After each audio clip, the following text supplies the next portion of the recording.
Sneaks. Yeah, boss. Yeah. I need you to get me Clay Clark. All right, yeah. Right now. Do it. Boom, I'm gonna do it. He disappoints me. I know, it's like boom. I just gotta go get him right now. I'm gonna do it. You know, I'm like, I know a guy. You know, I am the guy. I do the guy. Sneaks. Boom. Shut your face. I don't think you meant what you just said. What? Now let's go get Clay Clark. Okay. Right here. I want to wait here. I'll go do it right now. I want to talk to him right now. He disappoints me. Boom. I go get him right now. Just go I'll and be get like, him. You know, boom. This is Quit talking about going and getting him. And just get him. Surrounded by idiots. I just want to talk to a person that has a sound mind. Please. So Smalls, Sneaks said you wanted to see me. What's up? At this very moment, I'm very disappointed in you. You have failed to book 2 of the world's top 5 business coaches. Well, quick note. Chet Holmes, who wrote the best-selling book, The Ultimate Sales Machine. I know. Who was one of the best business coaches of all time. He has died. You should have booked him. And Bill Campbell, should have booked him, who was the business coach for Steve Jobs. And the good folks that started Google, Larry and Sergey. I know. Bill Campbell is dead. Excuses. So Bill Campbell is dead. Excuses. And Chet Holmes is dead. So it's not actually possible Excuses. to interview either one of them. Excuses. They're not even alive. Excuses. They were dead. I wanted excuses. Okay. I would have What? wanted excuses. That doesn't make any sense. So there are only 2 other business coaches I want you to interview. I want you to interview Michael Gerber. I just did. Best-selling author of the E-Myth book series. I just interviewed him last week. And I want you to interview He was on the show. the best-selling author of the book Traction, Gino Wickman. I will do On it. the podcast. Gino Wickman, I want him on the podcast.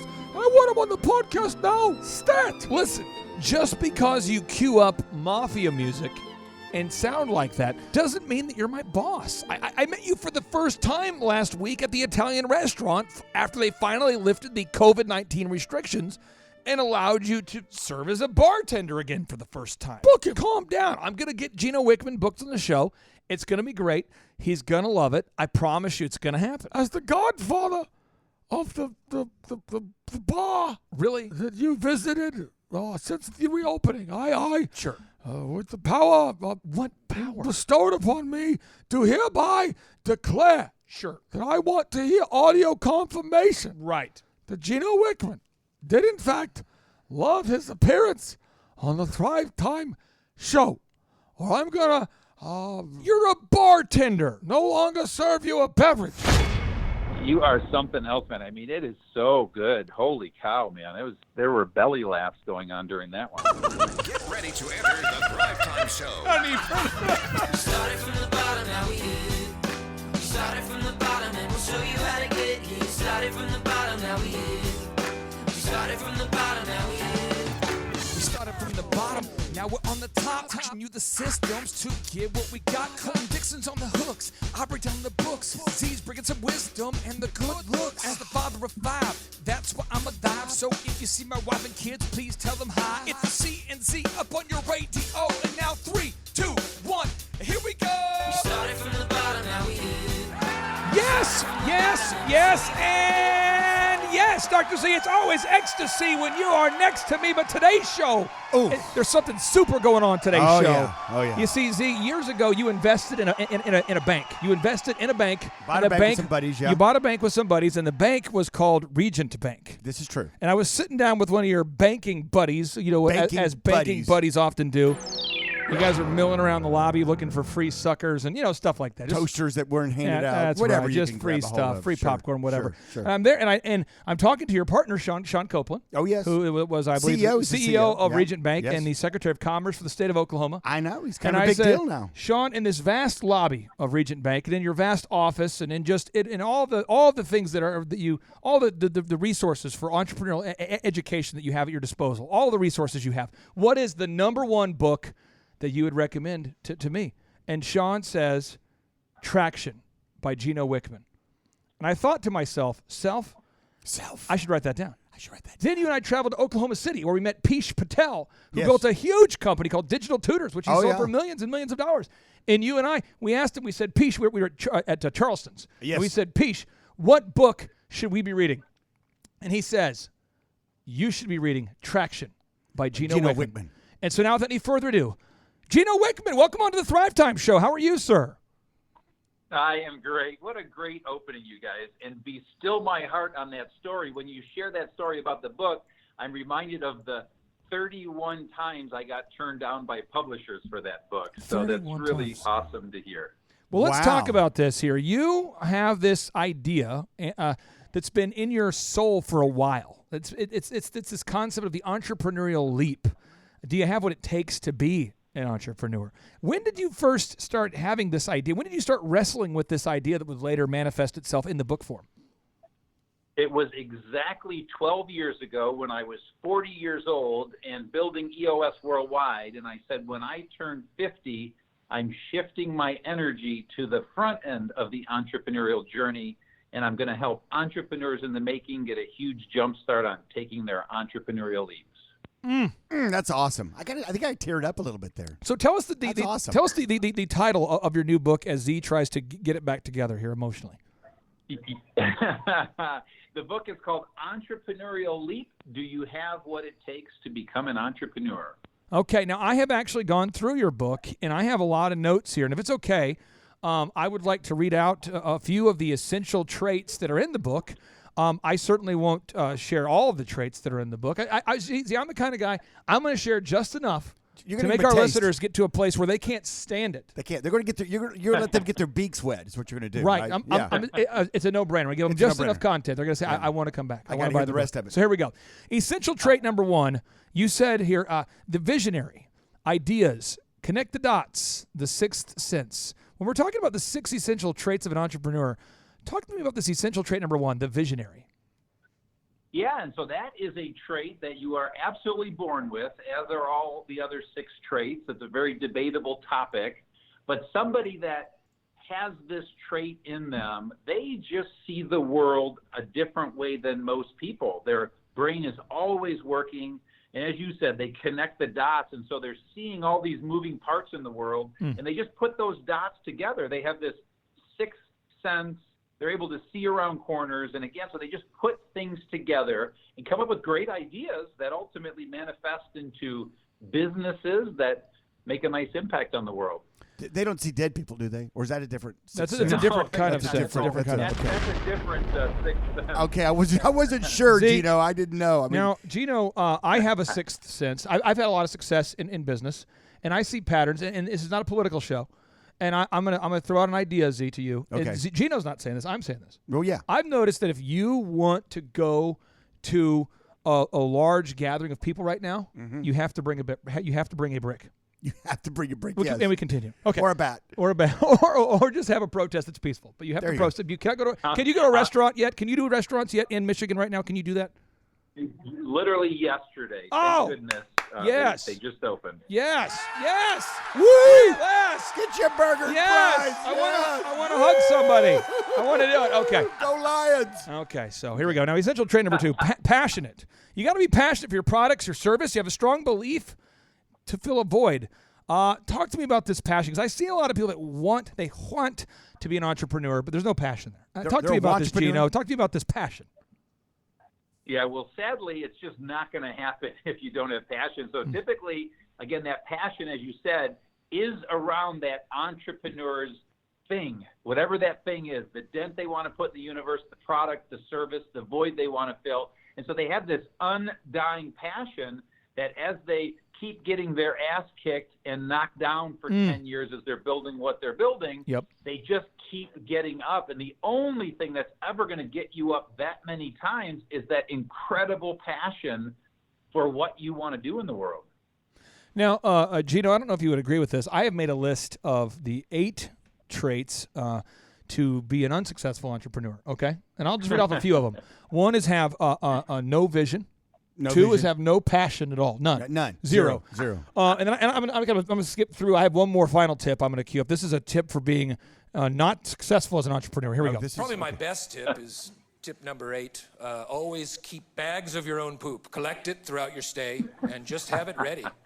Would you agree with that? Is that a pro tip for not being a pro entrepreneur? Gino, do you agree with that? I'm going to plead the fifth on that, but Okay. I wouldn't recommend it. Gino, I've got a question I've for been you. trying for a few weeks. There's so many people that come up to us and they say, listen, we want to be an entrepreneur. We love your show. We love Yeah. what you're doing. Rah, rah, rah. Bada, bada, And ding. then how would someone do what are some questions someone can ask themselves that they would know whether they have passion or not? Because you ask everybody, most people go like, well, of course I got passion. I got passion. I got passion. I Bull. mean, It's every like bull. I Saturday, got so much every passion. Saturday night there at the house, we got a little passion going. I mean, what are you talking about? So, do you have like you, perfect example in the intro or before the show started, you were talking about 31 times you've been rejected by your first book, Traction, 31 which put you on times. the map, which is huge. It's more than 30. And so that's a definition of passion. You had to go to your 30s. I mean, how many people would have given up after 10 Most or people. 15? Most people 20, would have given up. Yeah. 25. Most people would have given up. Most people. And so what are some other little things you have seen that kind of help define passion? Because I think a lot of people think they want to be an entrepreneur, but they don't really have their head wrapped around whether they have the right stuff or not. Does that make sense? Yeah, exactly. So, yeah, I'll give you a couple of thoughts. I'll just kind of riff a little bit, and in here will be a few nuggets. And so, first of all, it's what gets your blood pumping. Okay. What gets you out of bed every morning? What is the dent you want to put in the universe? What is the legacy you want to leave? And not everyone has an answer to that. So I would suggest that, most people aren't passionate. And I'll split the difference and say half are and half aren't. Okay. But when you ask that series of questions and make that series of statements that I made, half the world's looking at you scratching their head. There's just really nothing they're totally passionate about. With that said, it doesn't always have to be necessarily business focused, but we're talking about entrepreneurs. So there are people that are passionate about sports, and maybe they'll never start a business around that. That's a whole different ball game than this ballpark that we're in around entrepreneurship. That's a good point. Now, you point out the essential trait number 3 is you have to be a problem solver. You have to create a problem. Problem solving, setbacks, optimist. I mean, Z, when you guys took over Regent Bank, which at the time when you guys bought it, it was called the Bank of No Wata. They had just rebranded right before we bought it. Okay. As a matter of fact. And all banks pretty much lend money from the government. Am I correct? Basically, at the end of the day, banks rent money to people. Oh, correct. Well, yeah, that's one way to say it. Oversimplified, though. Yeah, You know yeah. what I mean? You get some money from the FDIC, you rent the money to other people, whatever. You know what I mean? Right. So there's a lot of regulations there. And Lot. there's a lot of bankers I run into say you just can't grow a bank in today's economy. Now that was you guys bought the bank headed right after you bought the bank, the recession happened. Yeah, good timing. Right. That's a not But joke, a by lot the of way. people would have just given up, Z. So I want to get Gino's take on this. Gino, I want to get your take on this. Problem solvers. I see a lot of people that aren't entrepreneurs. They get overwhelmed by problems and they just go cry. Where entrepreneurs are inspired to take action. Talk to me about the problem-solving trait that you write about in your book. Yeah, and you described it pretty darn good there. And remember, we're talking about traits that you're born with. And so as your listeners are thinking, they're scanning their body right now with each one of these traits we're talking about and saying, am I a problem solver? Do I have this trait? Well, you just have to look at your life and look at your history. And the way you'll know this is, have you always been kind of a creative problem solver? Do you tend to see solutions where other people are seeing problems? Do you love solving problems? When you get hit with a setback, do you tend to lean into it? Are you more of an optimist by nature? And if all of those things are yes, yes, yes, as you look back with every little bump and hurdle you've run into, then odds are you are probably a problem solver and you probably have this trait. Z, I see a lot of people that are overwhelmed by problems. At the optometry clinic, I mean, we've been dealing with the shutdown. Yep. You've been dealing with, we actually had a peaceful protest where I would say 85% of the people that I could tell seemed to be very peaceful. Then you had 15%. You had the Yahoo friends that showed up right in front of your optometry clinic. I know we were all over the news. Right in front of the mall. Yeah, The news was out epicenter. there. Yeah. It was crazy. I mean, how do you process solving problems? Do you tend to hide a lot? Do you jump right into solving problems? How do you handle it? Oh, I love solving problems. I mean, I think that, Gino, when Gino was talking, I mean, he was like reading my mail. I mean, that obviously, I mean, but you have to have that thing of, and that's what bothers me right now with the current status is so many people are talking about the problem. And every time I hear that, I just want to scream at them and go, what's the solution? What's your solution? How are you going to fix it? What are you suggesting? I mean, we get it. We have a problem. Okay, enough. Now let's work on solutions. And so I have a pro tip. I have a pro tip. You have a pro tip? Okay. Here's my pro tip. If we lay on the train tracks and wait for the train and to see if it runs us over, Yeah. I have the hypothesis. I have the belief that we'll probably get hit by the train. And I believe if we keep our economy shut down, the economy will probably stay shut down. But This is my take. This is my pro tip. This just in. So I think we should hit the open button, but that is my controversial take on that, Z. Well, I think let me throw one more thing in the mix. Yeah, go this for will it. be a great indicator as to whether your listener has this trait. And so I'm thinking of the leadership teams I work with, 3 to 7 people running a company. We're locked in the room. Well, my very entrepreneurial leadership teams, when we're in that full day session and they're staring at that whiteboard of 40 issues, they get motivated, energized, and just attack that list. Oh, yeah. Where my teams that are not entrepreneurial, they look at that list of issues and the energy goes out of the room and they're exhausted and they're scared. And so when you get energized looking at a list of issues, pretty good sign that you're a problem solver. There you go. See, I tell you what, I was overwhelmed. I was looking at the questions for today's show that we put together. Yeah.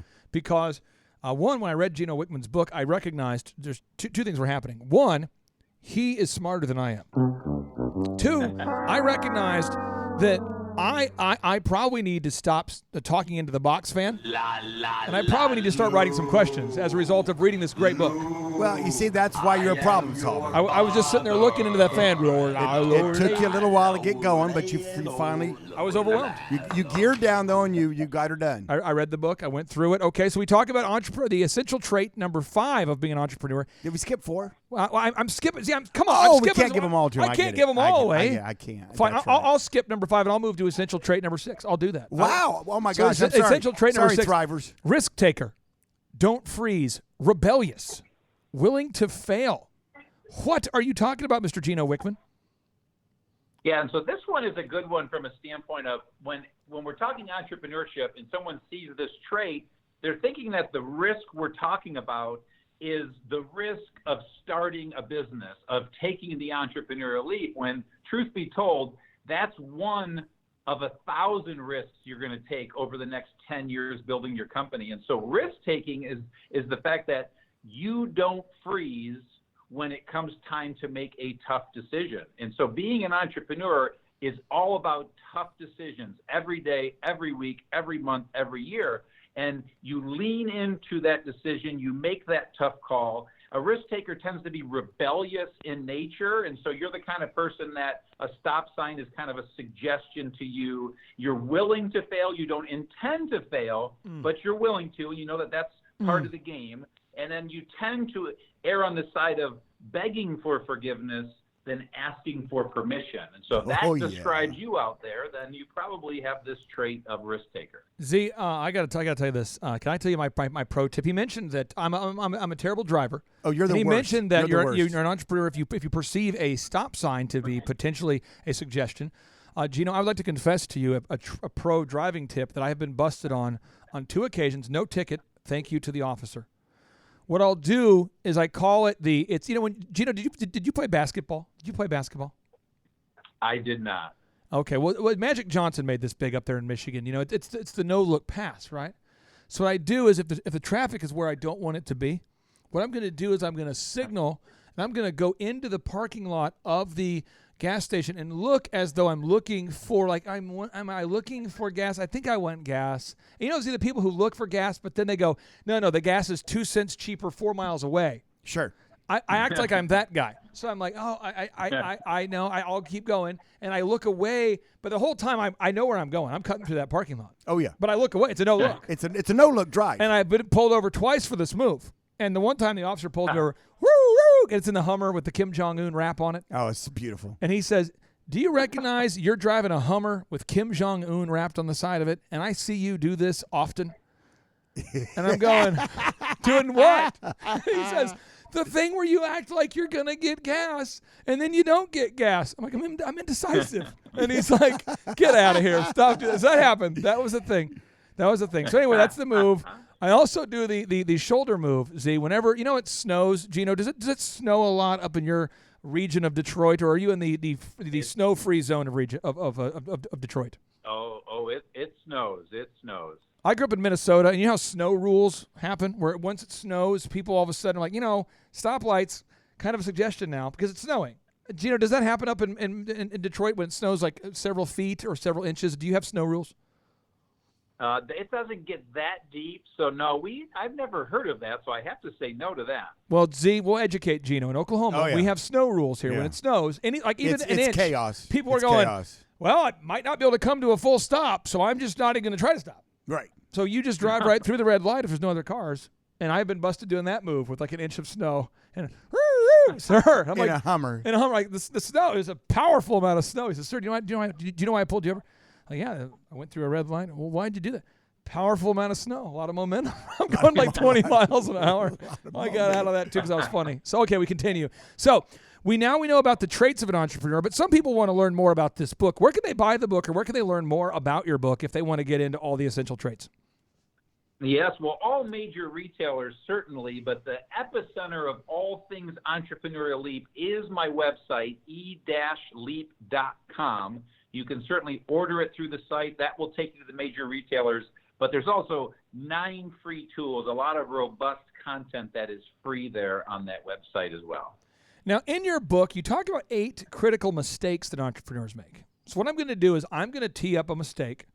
And I'm going to tee up one of your mistakes, and then Z, after we interview you about it, Z's going to chime in with a maybe a funny story about this. So Gino, tell us about this. Mistake number 1: not having a vision. An entrepreneur opens up a business; they clearly don't have a vision. Why is this such a big mistake? Yeah, so it's a mistake due to lack of clarity, lack of communication, chaos, and so what you typically have is you've built this organization to a certain size where there's just no clarity. Everybody joined you because they fell in love with your passion. You wrangled them in, and everyone is just not aligned around a vision. And to the degree you have a vision, you will align everyone around that vision. You will get there faster. You will solve issues quickly, and you'll weed out a person or two that's really not in alignment with your vision. Zulhan, you're an optometrist. Yes, and, sir. My wife is a beautiful lady. She started working for you at the age of 18 years old there. Yes. And, and then I dated her creepy boyfriend came around. Right, and I was able to wrangle her away. We've been married now 20 years. But you have, year by year. No, that was you were the creepy boyfriend. Oh. No, sorry.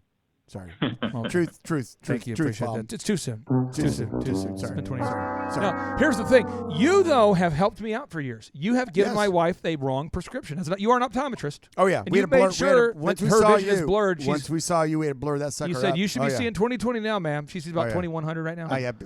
On a good day. What's the danger of not having a vision? You see business guys all the time not having a vision. Well, it kind of cracks me up sometimes. A guy will, and I see this over and over and over. He'll have a little bit of a vision, open up his business, and then I don't know if he bores. I don't know if she bores. I don't know what. And the next thing you know, they went from having a donut shop to now they're going to sell, sundry goods in the over here in the foyer, and then they're gonna open up a med spa. Welcome to Al's behind the welcome to Al's Garage cooker, and Donuts and Med Spa. And med spa we do donuts Botox and sundries. Sundries. You want to take a shower? We have a shower unit now available and a gym out back. We'll open up anything you think you need. We'll open it up here. I know a guy's the name of our store. I know a guy.com. They just keep rolling to other ideas, and just when you think they got something kind of settled in, they just seem so unsettled. They're just like, next thing you know, they're trying to do something else. You're like, dude, just stay in your lane and do what you were doing and do it with excellence. I mean, perfect that before you want to move buy on a and replica of Ronald Reagan, because we sell those too. We sell those too. We have a clay model or one of those 3D printers. It's okay. unbelievable. It's out in the back. I know a guy. I tell you what, you propped it up in your house. Gino, you see people like this, I'm sure, because you've done consulting and speaking and coaching. I mean, you've interacted with entrepreneurs for years. Do you see that, where the entrepreneur just keeps adding on one more idea while never gaining traction with any idea? Oh, for sure. I'm sitting here laughing because you're spot on, and then you're dipping into mistake number 6, which is not staying true to your core. There we go. That's exactly what happens.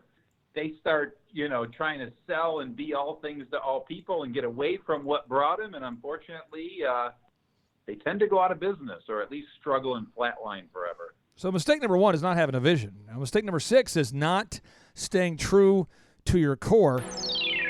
This just in from our home office. I see that a lot with politicians. I see that a lot with business owners. Politicians, though, are the easiest ones to spot usually because they're like, I am in favor of capitalism. I'm down. This is me talking about it. I love it. I love it, Z. Love it. Free market. I know. You buy Send me things. to the Capitol because I love capitalism. That's what Get I'm it? into. Yeah, there but we now go. that I've been elected, I could see the merits of socialism, and that's what I'm going to do. Yeah. I mean, You see should that a we lot. all share? Yeah. And we all see it. It's the pressure that makes you clarify your vision. Now, mistake number 2, hiring the wrong people. Gino, have you ever hired the wrong person ever? I have. In my first business, that's where I learned it, and I got really good at solving that problem and did not make that mistake again in the second business. Have you ever hired a person that had a magnificent resume and really, really was confident in their skills, but they ended up not being what you thought they were? Gino, have you ever interviewed the really good interviewing guy with the really white teeth and the great resume? It's like a polished resume. It's leather bound. His dad is a senator, and then he's just a disaster. Have you ever hired that guy? Too many times. Well, it interviewed that guy. Fortunately, I was smart enough not to hire most of the time, but definitely made that mistake a handful of times. Yeah, the leather resume, that was a tip. That's a red flag. I have this is actually an audio tape, Z, of I think one of Gino's worst hires early on in his career. Really? If you give me a second, How'd you get that tape? Let me wrangle it up real quick. How'd you get that tape?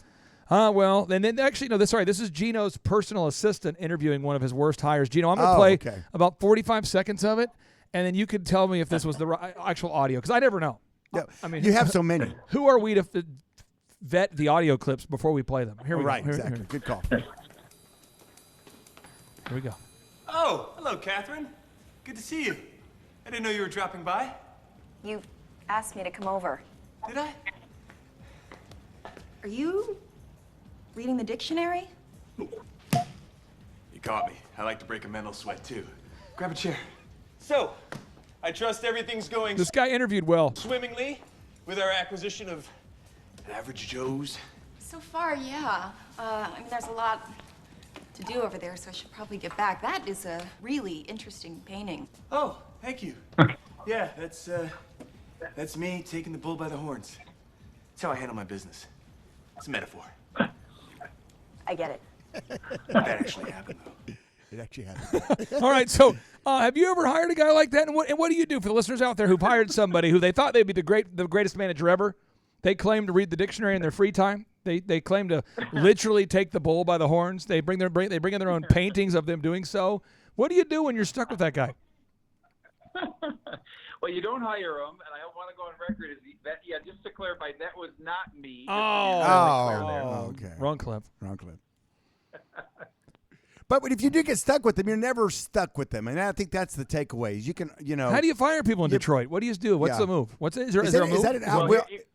Go ahead. Yeah, well, here's what I would suggest, because that's the easy part. The way that this dynamic shows up for anyone thinking about taking their entrepreneurial leap is what tends to happen is that entrepreneur starts their business, reaches some level of success, sells a few things, generates some revenue, and they need a body. And so they grab the closest body to them, which is their brother, sister, significant other, mom, dad, aunt, uncle, throw them into the business. Business continues to grow, and they keep doing that. And 2, 3, 5 years into it, they find themselves surrounded by a bunch of people that really shouldn't be there. And so the point is, you've got to hire people that have your core values, hire people that have the skill set to do the job, slow hire, quick fire. And so once you realize you've got the wrong one, the firing part is easy, assuming they're at-will employees, and we're not going to get into the legality of that, but the firing part is easy. It's avoiding that mistake on the front end that almost every entrepreneur makes. Now, mistake number 3, not spending time with your people. I think a lot of people believe in abdication, not delegation. They get it confused. They hire somebody who's the golden. See, this guy's he is the golden baby. Oh, this guy. You look at him and you say, "This guy's going to be the golden baby." Oh yeah. And your partner says, "The golden baby." No, this will be. Look at the golden baby. I don't even know what that means. Why are you saying? I'll tell you, he's the golden baby. He's the chosen one. And then you put him in a room and you don't train the golden baby, and you wonder why he's not getting it done. Talk to me about this. Golden. Why can't you just hire a golden baby and not train him? Hence the name Gold Member. So I have no idea where you're going with that, but here's what this mistake Makes two of us. is the hard-charging entrepreneur with this idea, again, builds a company with people. And these mistakes all stem from my clients when they come to me, somewhere between 10 and 250 employees, having made all of these mistakes, and we're correcting these mistakes. And the number one issue I and we hear every single time is communication. And communication is just simply the root of it, is that entrepreneur is not spending time with their people. And the formula and remedy is a simple solution. It's meeting with your team weekly, meeting with your team quarterly, and giving feedback often. That will solve 90% of your communication issues overnight. Do you have to schedule an actual meeting with your team on a consistent basis, maybe for those weekly meetings and those quarterlies, or do you recommend entropy and just sort of having an apathetic look at the world and just seeing if we drift into a meeting at the same time and place? We 100% prescribe same day, same time, same agenda, every single week, Preach it. and every single quarter. Oh, can you say it one more time? I blacked out. It was so good. Say it one more time, please. We highly recommend. Every client does this. Every meeting's got to be same day, same time, same agenda, every single week, every single quarter.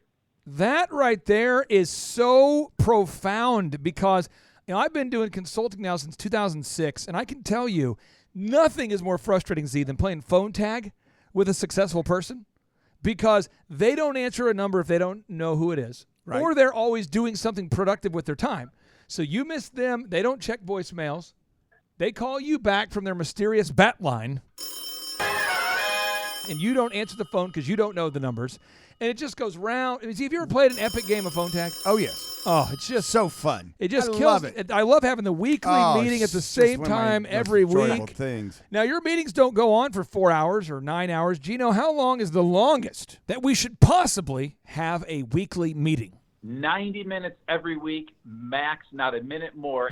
You can't solve every issue. You just need to solve the most important ones, and the rest will wait till next week's meeting. Okay. Again, this stuff we're covering right now is in your newest book. This is a great book, but you're also your legendary book, Traction, is also available.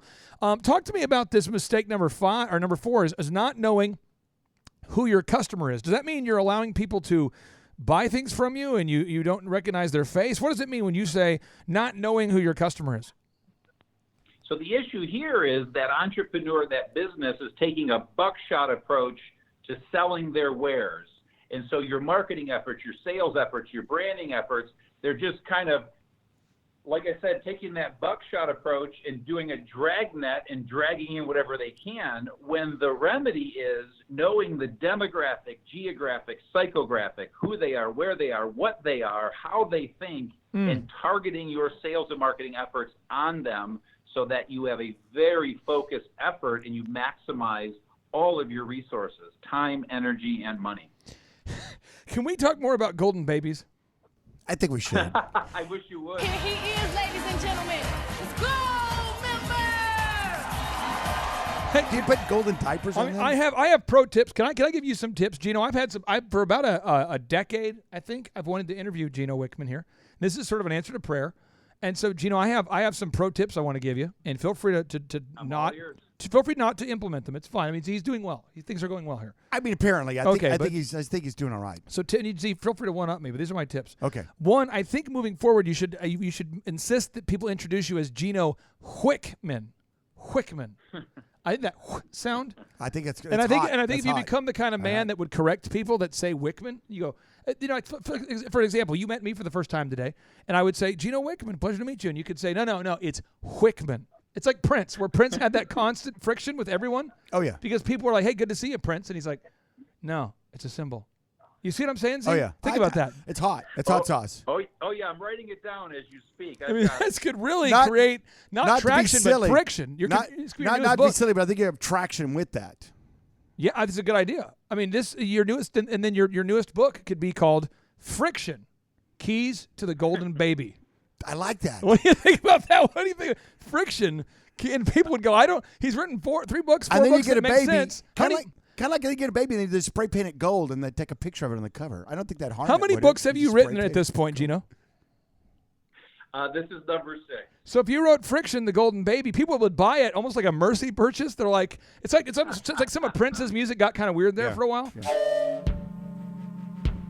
And people are going, I don't know if I even like this music, but it's packaged in a glass sphere of some kind of gold. So I'm gonna buy the Golden Baby. I'm gonna here's the deal. Friction. I'm gonna go. Gino Wickman. I'm gonna drop that down a notch, Gino. Okay, fine.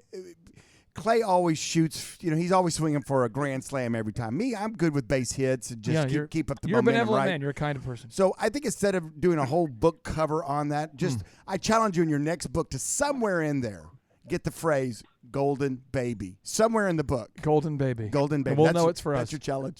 And it'll be just a little love nugget, and we'll have him shed a tear. We'll probably pop some champagne. Use goes, we're somebody now. You can use it in your perfect level 10 meetings. In your level 10 meetings, you can just kind of say, now, guys, as an example, a Golden Baby would do this. All right, we continue. So, Gino Wickman, you talk about here mistake number 5 is not charging enough. As an example, you didn't charge us enough to have to put up with the personal hell of being on this show. Talk to me about not charging enough. That's a good point. That's an excellent point. Yeah, so the classic mistake here is undercharging for your services. And so it's literally a psychological issue. It's an insecurity. And so almost every entrepreneur, when they take their leap, for some reason they charge less than they should.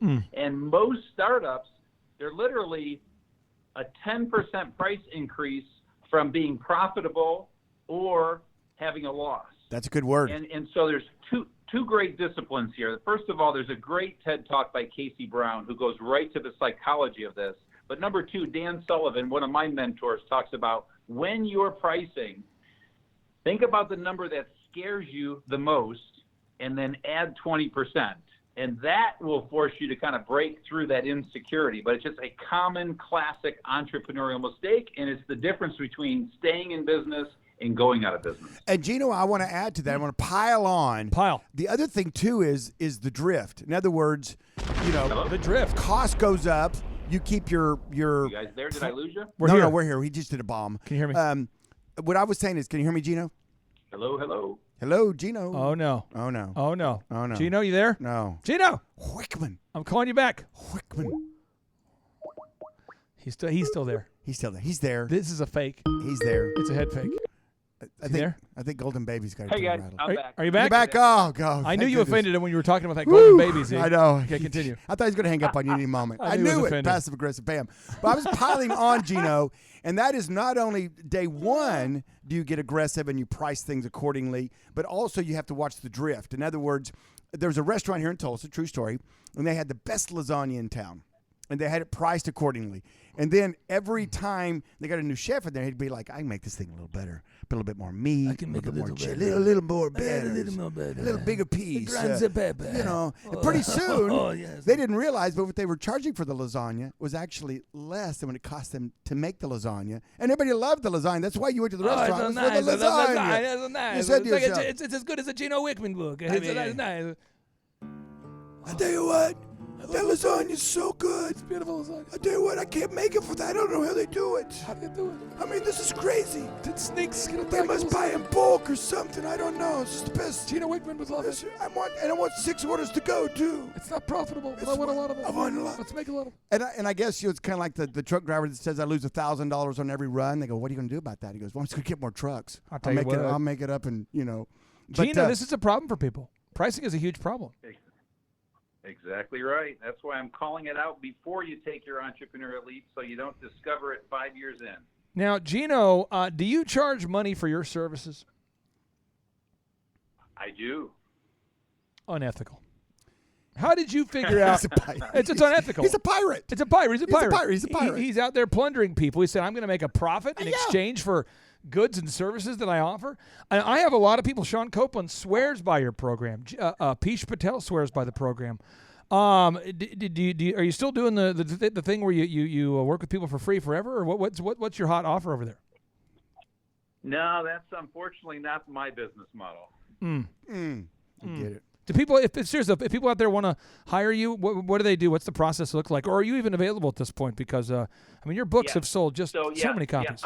Yeah, unfortunately, I'm not available, but the good news is we have 374 other EOS implementers that are available all over the world. So I can connect you to any one of them, certainly. Okay. Now, let's talk about this. Mistake number, I'm going to go with mistake number 7. Then I got some other questions I want to get into. Mistake number 7, not knowing the numbers. A lot of people, they go, I have a great product. Woo! Great lasagna. Woo! It's the golden baby. Woo! And then they say, I don't know if I make any money. Talk to me about the dangers of not knowing your numbers. Yeah, here. And sadly, somebody that has all 6 essential traits typically is not great with numbers. It's actually a weakness of most visionary entrepreneurs. And so the beauty is it's a very simple remedy, because what's happening is these companies are flying blind, going with their gut, guessing that everything's going fine. The way you solve that, 3 simple things.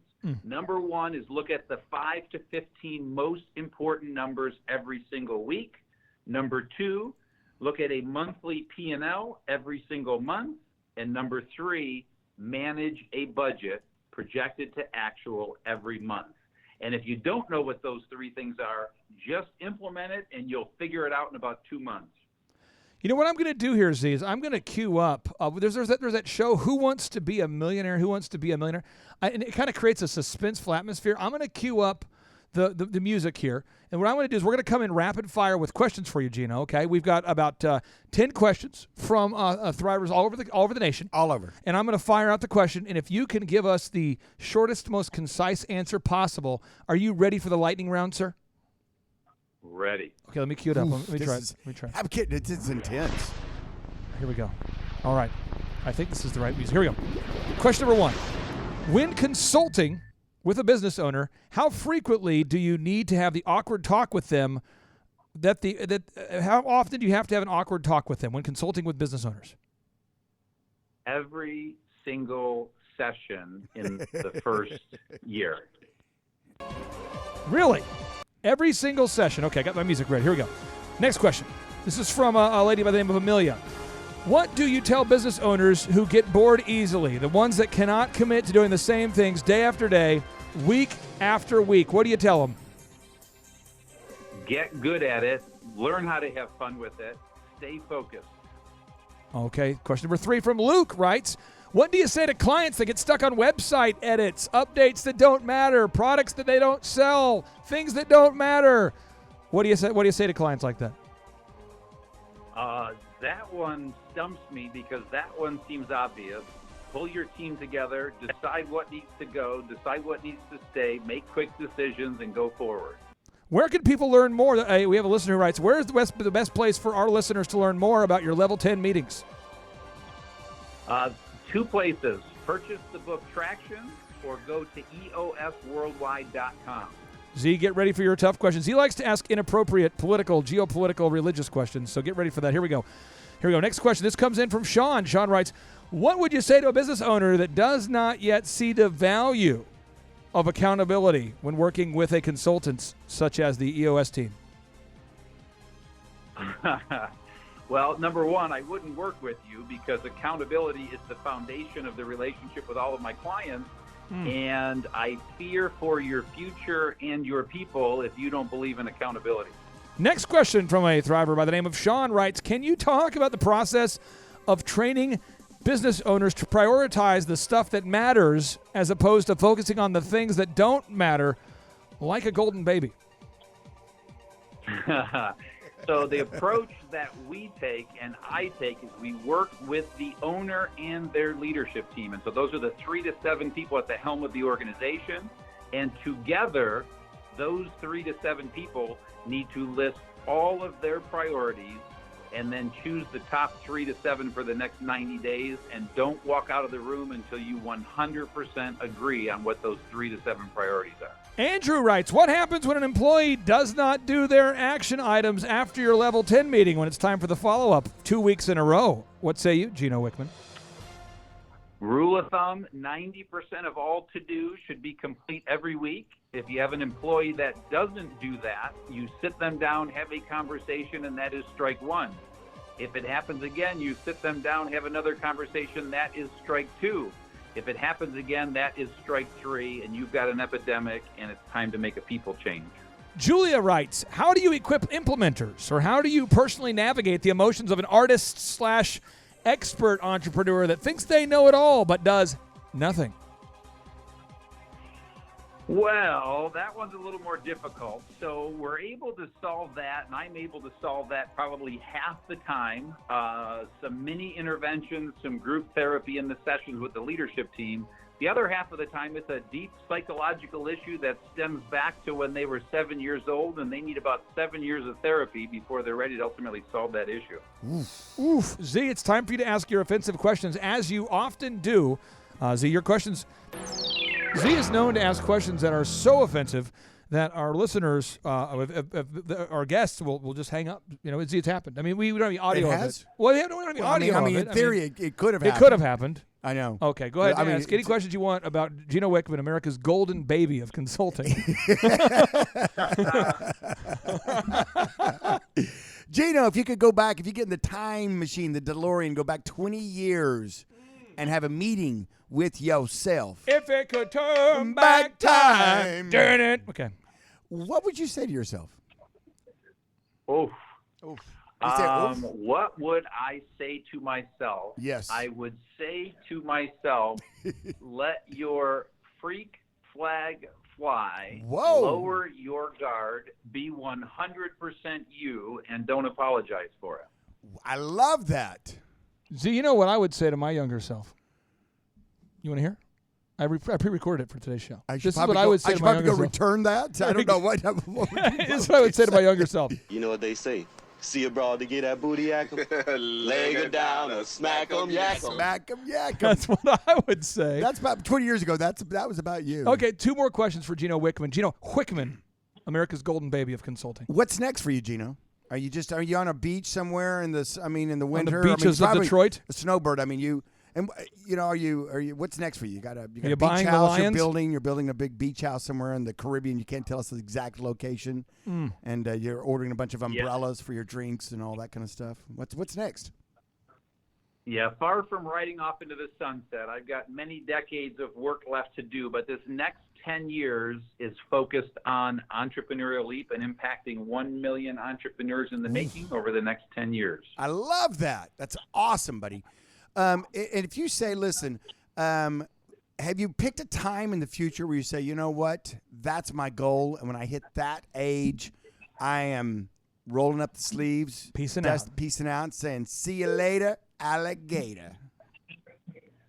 Far from it. So this next 10-year goal will take me to 60, and then there will be another 10-year goal at 60, and another one at 70, and another one at 80, until I keel over. I'm going to die in the middle of a project. I love that. Okay, my question I have for you, this is the one I sincerely want to know the answer to, because this is one that I get asked this question so much by our listeners. They want to know, Gino Wickman, how do you organize the first 4 hours of your day? Like, what time do you get up, and how do you organize the first 4 hours of your day? Because you're a very productive man. How do you do it? Yeah, so my advice to the world is, when you go to bed knowing your plan for the next day. Do not go to sleep without knowing your plan for the next day. And so what I do somewhere between 5 o'clock and 11 o'clock is lay out my next day. So when I wake up, I hit the ground running, as opposed to what most people do, getting distracted by emails, phone calls, etc., and let the world take over. And so those first 4 hours, I wake up at various times. It's not always the same time, but I wake up. I typically have a morning routine, which is some thinking, writing, and some light exercise. And then I hit the ground running with whatever that first item is on my list. My days are very, what's the word I'm looking for? Each day is a bit different. Some days I have a session. Some days I'm doing podcasts like this. But whatever that first thing is on my schedule, I attack that first and work my way through my plan for the day. What's the average time you wake up? On average, I would say 6:30. 6:30. That sounds like a fair time. Fair. You get up at 6:30. 6:30. And do you talk to a lot of people during those first hours of your day, or do you it's like more of just you time? Yeah, I'm typically talking to people As early as 7:30, Got it. I would say, and it depends. If I'm driving, I'm always scheduling my calls during drive time, and so if I'm in the car at 7:30, I've got a call or two scheduled for that drive time. Gino, I appreciate you being on the show so much, and I encourage every listener out there to check out your new book, The Entrepreneurial Leap. Do you have what it takes to be an entrepreneur? I really do appreciate you making the poor life choices needed to end up on today's show, and I really appreciate it. Thank you so much. Yeah, it was a blast. You guys are absolutely nuts, but it was a true blast. We are flying the freak flag. And listen, whenever you get that package delivered from probably UPS or I don't know, FedEx, open it quickly because it's probably going to have a golden baby in there. So just golden. so leave that on the we porch went to the long. golden baby statue store. Yeah. It's an extension of. It's not going to be a live one? I thought you could send him a live golden It's an baby. extension of Z's Optometry Clinic. It's off in the back. There's a room where he sells the golden babies statues. It's a big hit. Thank you, Gino. Thank you, Gino. Thank you, guys. And now, without any further ado, 3, 2, 1, boom! Boom. Boom. Boom. Why does this still keep happening to me? I don't know whose prayer I'm breaking into, but I'm breaking into somebody's prayer saying, Lord, why do I keep going through the same things over and over again? And the Lord sent me here to tell you the problem is with your default. Until you change your default, you will always go back to being who you were before because you have never changed your mind. You change your friends, you change your address, you change your phone number, you change the songs you sing, you change everything else, but you didn't change your mind. There's nothing as powerful as a changed mind. Boom! Nothing as powerful as a changed mind. Boom! Better get yours, cause I'ma take mine. Boom! Leave them where they at if they ain't ready. Used to have a lot of homies, now they dropping like a Betty. I'm like, boom! We taking over, it's our time now. Boom! Oh, you ain't know, we about to thrive now. Big, overwhelming, optimistic, momentum, A-place. Hey, back, let me get them. Go get them then. Hurdle every obstacle, trying to do the impossible. Turned my whole life around, haters thought it was comical. Had to make some moves, didn't even seem logical. Quarterback to play, man, I had to call it audible. Drop back, stop that. Rearrange or switch it up. Only got one life to live, it's best that you go live it up. Failure ain't an option, ain't no way that I can give it up. Hey, knowledge, gon' pick it up. Nothing like your posse, look poppy, you cannot top me. They watch me and try to copy like Rocky, you cannot stop me. Hungrier than ever, we grinding all through the weather. We shining because we better get with us, we bout to cheddar. Once I change my mind, dog, trust me, ain't no going back. Coming for that top spot, I'm feeling like they owe me that. Time for us to level up, I feel like we've been holding back. Throw your hands up, say it with me if you know it, Dad. Boom! Nothing as powerful as a changed mind. Boom! Better get yours, cause I'ma take mine. Boom! Leave them where they at if they ain't ready. Used to have a lot of homies, now they dropping like a Betty. I'm like, boom! We taking over, it's our time now. Boom! Oh, you ain't know, we about to thrive now. Big, overwhelming, optimistic, momentum, A-place. Hey, back, let me get them. Yeah. Came a long way from where I used to be. Only to see life the way I used to see it. Old habits die hard, but you gotta leave them. If they ain't riding like a Harley, then you don't need them. You're cheering and you're clapping, I don't need that. Fake friends treat them like Fat Joe, make them lean back. Excitement, no vision, makes you blind, I can see that. Anything I think up in my mind, I can achieve that. I can make a million if I want to. I'ma keep it real cause I want to. Other women try to holler, girl, I want you. And disrespecting wifey's what I won't do. Gon' do your dance, gon' do your dance. If you really wanna change, gotta have a plan. Even when they sit down, I'ma take a stand. Throw your hands up, say it with me if you know it, man. Beliefs become your thoughts, thoughts become your actions. So be intentional about where your passion is focused. There's no hocus pocus. We only live once, man, and you know this. You can't press the rewind, but you can make a beeline to the next level like you're headed for the tree line. I was born in Minnesota, moved to Oklahoma, incorporated both into my rhymes. Now it's time to show you how a former stuttering student can turn out the raps with a lyrical miracle flow in the cash to match. Yeah, I'm imported, a Minnesota refugee, but I'm consistent as can be as I rap on hip-hop beats, bringing rappers and tax. Even though that I'm wise, I can play that funky music, but I ain't vanilla ice. Here we go, here we go, here we go, full steam. 3, 2, 1, dynamite on the scene. Boom! Nothing as powerful as a changed mind. Boom! Better get yours, cause I'ma take mine. Boom! Leave them where they at if they ain't ready. Used to have a lot of homies, now they dropping like a Betty. I'm like, boom! We taking over, it's our time now. Boom! Oh, you ain't know, we about to thrive now. Big, overwhelming, optimistic, momentum. Boom!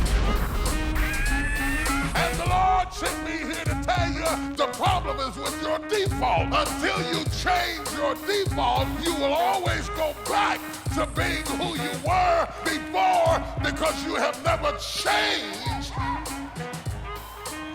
your mind.